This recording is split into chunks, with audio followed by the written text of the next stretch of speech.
Well, hello. It's great to be here. It's a great honor. I was just talking with Nathan over there, and I was saying I now feel like the less interesting person in this whole room because it feels like everyone's been into space or been the first person to arrive somewhere. Well, I'm an underwater cameraman. I nowadays travel a bit around the world and work basically for BBC, Netflix, Disney, these kind of channels. But my journey to become an underwater cameraman started right here in the Azores about 2 decades ago. The thing is, I started a bit, my first contact with the underwater worlds happened a bit late in my life. I was about 20, 21 years old. I was studying to become a lawyer in a university in Lisbon. And that's when I took my first scuba diving course, and it just opened up a new world to me, and I just immediately fell in love with the ocean and knowing more about the ocean, and I just started devouring all those Jacques Cousteau documentaries, and then a couple of years later, Blue Planet from BBC came out, and it was just crazy, and I just started obsessively finding out as much as I could about the ocean. And on that same year, I booked my first diving trip with a few friends here to the Azores, to the islands of Flores and Corvo. Corvo is the smallest island in the Azores. There's only 300 and a few people living there. It's just one of the, these two islands are just breathtakingly beautiful, and anyone that goes there, you just immediately fall in love with the landscape, the people, the culture, and the diving was surreal. I mean, I felt like these experiences, I was living underwater, no one had any idea about them in Portugal mainland. It was like, this was completely unexplored, and there was just like an oasis in the middle of the Atlantic that no one really knew about. So 3 years later, I finished my law degree, and during that period, this idea kind of grew in my mind that I was never going to be happy in an office or in a courtroom, and that I needed to live a life in contact with the ocean. And I kind of had a dream as well to become a underwater photographer or underwater cameraman and do those documentaries that had influenced me so much. But I just thought, to be happy, I'll need to have contact with the ocean on a day-to-day basis. And by then, I had traveled a bit around the world scuba diving, but I thought maybe the most impactful place I had been to was actually the Azores. And it was part of Portugal. It's pretty close, so I decided to buy a one-way ticket to Ponta Delgada, to the capital of the Azores. I thought maybe the small islands were a bit too small coming from a big city. And I think I just got extremely lucky. It really felt like the planets kind of aligned for me to have these opportunities. And as soon as I got there, I got my first job in a whale watching company, which was surreal because I had never seen a whale or a dolphin in my life. But I suddenly got a job as a crew member in a whale watching company. I started studying marine biology in the local university. And I just started having these first adventures, not exploring, just seeing the same as the tourists that were on the boat were seeing. But for me, it was something amazing and something new. And so the Azores has about 1/3 of all species of whales and dolphins that exist worldwide. So every day was something new. I mean, there was so much that I hadn't seen, and every day was a new experience. And I started getting into photography because I went to the Azores with a very small, modest camera, and I just started investing in a housing and then a lens, and I didn't make much money at this time of my life. So it was a process. It took quite a lot of time, but I mean, we have 5 of the 7 species of marine turtles that exist worldwide occur here in the Azores. This one, the loggerhead sea turtle, it's born in Florida. It passes about 10 or 15 years around the Azores. So every day was just a new thing that I would be able to see. And of course, the most iconic species of the Azores, the biggest predator on our planet, the sperm whale. So I just kept investing, and finally I had like a modest DSLR system, and I started actively going to the other islands and exploring the sea life of the other islands, because the archipelago extends for 500 kilometers, and There are species that occur in one island and others that occur in others. And this place, for instance, was kind of a life-changing thing when I went to Santa Maria Island. Nowadays, this place is called Ambrosio Seamount. It's now known as one of the main aggregation spots for mobile rays worldwide. At the time, no one knew about this place. And nowadays, a few thousand divers come to this place every year. And I just went to Santa Maria. I had a friend there, Paulo Reis. He had a few scuba tanks in his garage. He took me down to this place, and I put my head in the water, and there was like 40 mobile rays coming straight at me. And when I showed these pictures in São Miguel Island, which is where I was living, it's just 45 nautical miles north from this place, people didn't believe that I took these pictures in the Azores. And I was, how can this be happening a few kilometers from here and no one knew about it? And the same thing with blue sharks. The Azores is now known as the best place in the world to photograph blue sharks. I was really lucky, and I was one of the first person, or maybe the first person, to take pictures of blue sharks in the Azores. I did the experimental dives with the diving operators and scientists and so on to see if it was safe and so on. And spring quickly became this time that we are now, and some of you are probably going to go whale watching in a couple of days. This time is pretty much my favorite time of the year to be here in the Azores. The Azores is kind of handpicked by nature or by God, and it's a very specific place where it still has these nutrient-rich currents coming from the north that allow us to have the world's biggest animals in these waters. But it's also on the northern limit of distribution of a lot of tropical species that come in the summer when we have the Gulf Stream coming a bit further north. So we have from whale sharks to humpbacks like this one. This is just in the channel between Pico and Fayal. In the spring, we have pretty much all of the biggest baleen whales that exist on our planet. Fin whales, fin whale can be over 20 meters long, and it's the most common one we would see. If anyone's going whale watching, it's probably the one they're going to see here in Terceira. Terceira is an amazing place for it. And of course, the blue whale, the biggest animal to ever live on our planet, bigger than any kind of dinosaur and so on, and just being underwater with an animal that's the size of 3 buses and has a heart that's the size of a small car is just something mesmerizing. So at this time of my life, I thought I wasn't actively pursuing a career as an underwater photographer or cameraman, but I thought I was getting all these cool pictures, and I really needed a small boat that I could use for my own expeditions and just go chasing my own stories and not asking for favors on different islands. So I bought a very small boat, very small and very old boat. It was about 30-year-old little 4.5-meter rib that had a 15-horsepower engine, and it would break down about a third of the times we would go out. And this was the first day I ever went out on my boat. I had good contacts with the whale watching companies, and I heard about this group of orcas. These houses there in the background are Ponta Delgada, the capital of the Azores. And I went out, and it was the first time I've ever seen an orca in my life. And it's curious because nowadays I do work with orcas a lot, from Norway to Patagonia to Antarctica and several places. And this time was the first time I ever dropped in the water with an orca, and orcas are really the top of the food chain. They don't, there's no, with any other kind of whale, they might be curious, but usually they are a bit aware of our presence and don't come very close. Orcas come straight at you. And I remember these orcas coming straight at me, and I was thinking, I should have taken 1 minute just to Google, do orcas eat human beings? Because I had absolutely no idea. Nowadays, I do know there's never been an attack of orcas anywhere in the world except in captivity. So at this time, a few weeks later, I read an article on the local newspaper, Açoriano Oriental, with this news that this Australian photographer called Wade Hughes had been awarded in the world's biggest nature photography competition called Wildlife Photographer of the Year. I had never competed in any kind of nature photography competition.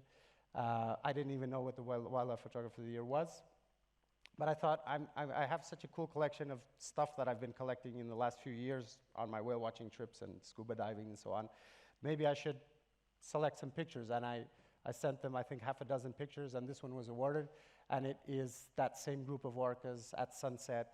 And I had absolutely no idea that I was the first Portuguese person to ever be awarded in the Wildlife Photographer of the Year. Yeah. Thank you. This was a long time ago. This was in 2008.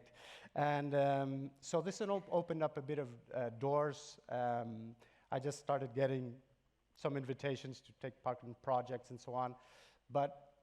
And it seemed to be the opportunity I was waiting for to, I either take the step now to become a professional or might never happen. So I decided, okay, I'm going to quit my job as a whale watching member crew and just dedicate myself to taking underwater photography. But I had absolutely no idea how I could sell those pictures. I'm in the middle of the Atlantic. I don't know a single editor or publisher or anyone.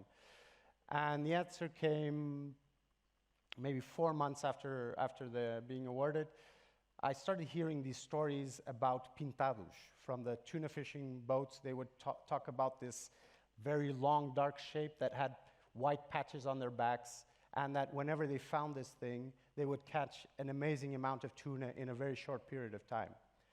So the white patches on their backs kind of sounded like a whale shark. No one had ever seen a whale shark in the Azores, so I headed to Santa Maria again. And the first day we went out, again with my friend, Paulo Reis, and the first tuna boat we approached, he just started yelling, "Pintado, pintado, pintado," and I got into the water, and this is what I saw, a massive whale shark, maybe 10 meters long. There was this chaos of tunas flying in every direction. That's a fishing boat up there on the right corner. And the whale shark just, as soon as he saw me, came straight at me and stopped like 1 or 2 meters from me with his mouth open. I was able to take this picture and then just lowered my camera, and I was looking at it with my mouth open as well. I had never expected or never thought that we would be able to see a whale shark in the Azores. But we saw 8 to 10 whale sharks a day. We're talking about the only population of the world's biggest fish in Europe, and no one knew about its existence. And these tuna fishing boats had been seeing them for the last 2 decades. And in the next years, I started going out with scientists from the local university, putting like satellite tags on them and so on. And it's a very long story, but it was the first article I was able to sell in my life. It was my first paycheck as an underwater photographer. I sold it to National Geographic Portugal. And I thought, well, maybe I can make some money out of this and live the dream, you know, becoming an underwater photographer. And a few months later, of course, I had no idea if I should like travel to try to make money and go to Galapagos, take cool pictures there, what the route would be for me. And a few months later, I got invited for this big project, Wild Wonders of Europe. It was about the wildlife of the whole European continent and islands. And they invited me to go to Scotland, to the best place in the world to photograph basking sharks, the world's second biggest species of sharks. And I took some really cool pictures. It went super well. They were super happy. But I never got the picture I had in my mind of a basking shark coming straight at me with its mouth wide open. And I was a bit frustrated with that. But I headed back home, and I went out on my boat. This was early spring. I was living in one of those houses you can see there in the background. And I was photographing a group of baleen whales that were feeding on krill on the surface. And in the middle of these whales, I saw something that looked a lot like the fin of a basking shark that I'd just been photographing a few months before. But no one had ever even heard of basking shark in the Azores, so found it suspicious, but I got into the water. And this is what was underneath our boat. It was a 7 to 8 meter long basking shark, and I stayed diving with it for about an hour, and I got the picture that I had dreamed about. I didn't get it in the best place in the world for basking sharks. I got it in my backyard, and the first ever sighting of a basking shark in the Azores. So that kind of opened my eyes. I think, I'm not going to Galapagos. I'm not going anywhere. I'm just going to stay here. I mean, if in 1 year I was able to photograph for the first time the world's biggest fish and the world's second largest shark, first time ever here, that's what I'm going to do. I'm just going to explore. There must be so many stories to tell here. And curiously enough, at this time, technology kind of made a boost in photography, kind of melted into video because DSLR started to do really good video. And I was able to do video with my camera as well. So I invested in a pretty nice camera setting. And I decided I'm going to make a super epic reel just with the nicest species that exist in the Azores and just put it on YouTube and show off a bit of the most iconic species in the Azores. So it took about 2 months, put it on YouTube, never thought of it again. And I think about 2 months later, I got a call. I thought it was a prank call, to be honest. A guy saying he was a producer for BBC, and they were doing Blue Planet 2, and they were thinking of hiring me. They saw my reel on YouTube, and they were thinking of hiring me as an underwater cameraman. And I was like, are you serious? And so I ended up working for them. I shot 2 or 3 stories in the Azores, a carcass of a dead whale being eaten by sharks, some sperm whale stuff, and also some stories with pollution because we found a big river of pollution very far away from the coast of Pico Island. But it went super well, so I got the opportunity to also film outside of the Azores, and I ended up filming in Norway, the great herring migration, which for me is still one of the most amazing spectacles we can find in our oceans still today, which is in a specific time of the year, there's more herring in the fjords of Norway than human beings on our planet. It's billions of herrings, and there's thousands of whales chasing this herring to feed off them. So I'm just going to share with you a sequence that I did for Blue Planet 2. It eventually won us a BAFTA and a few other awards. It's just 1 minute, just so you can have an idea of what happens there. I have to click this again. We have a bit of sound on this.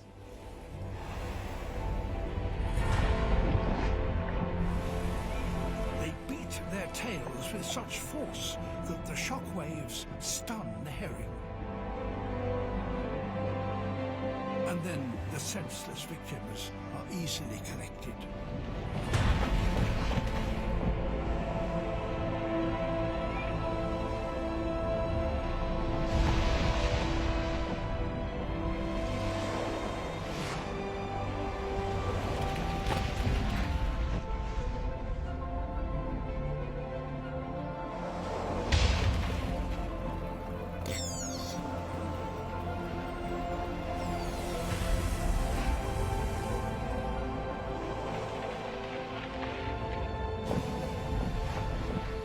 All this underwater noise attracts others.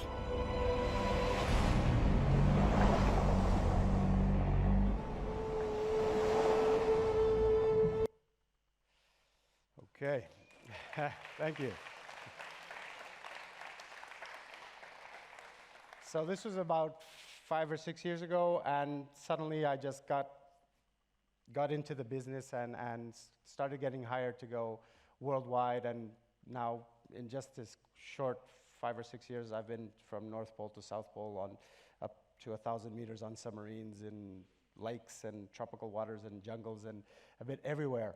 And I kind of just in January of this year, it kind of sinked in that I was finally living the dream of producing these documentaries that had made me choose another life and just live a life connected to the oceans. I'm now being part of making these documentaries that are going to influence the next generation. So it's just, I realized recently that I was living the dream, and especially happened in January when I was arriving to Antarctica for the first time.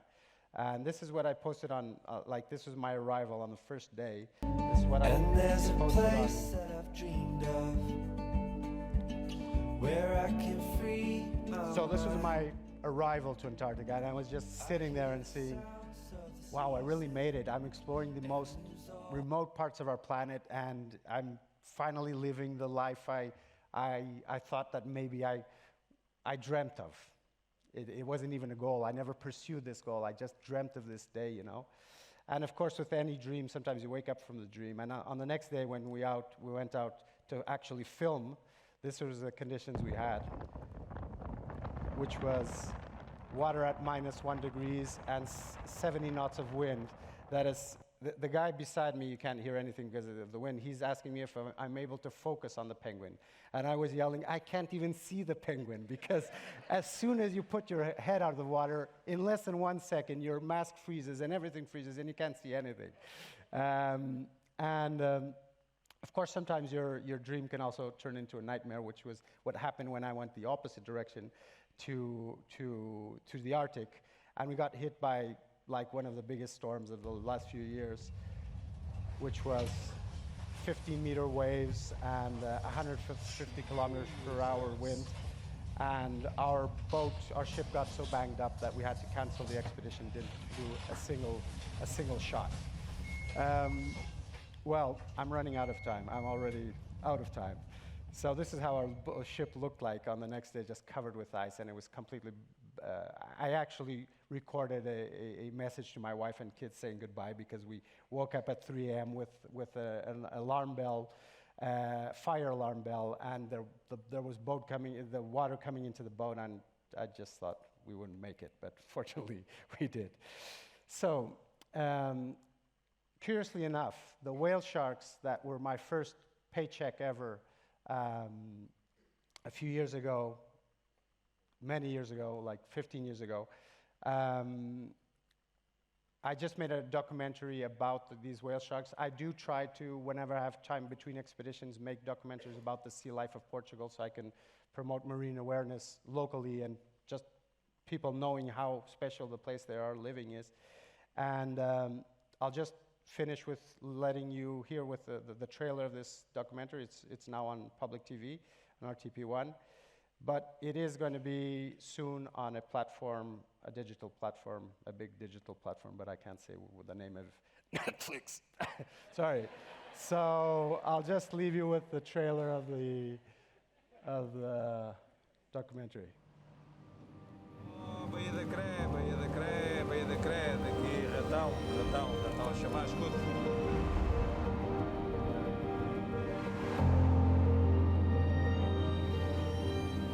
Eles já andam aí, está mesmo aí à minha procura. Estamos no único sítio da Europa onde podemos encontrar o maior peixe do mundo. Nós não sabemos de onde vem, para onde vai, nem sequer porque é que isto vem rodeado de milhares e milhares de tubarões.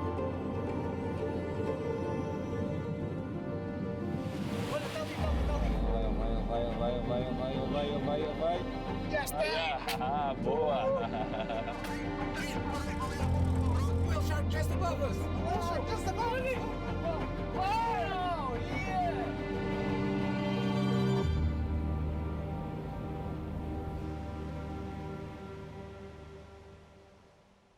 And that's it. Thank you very much. Thank you.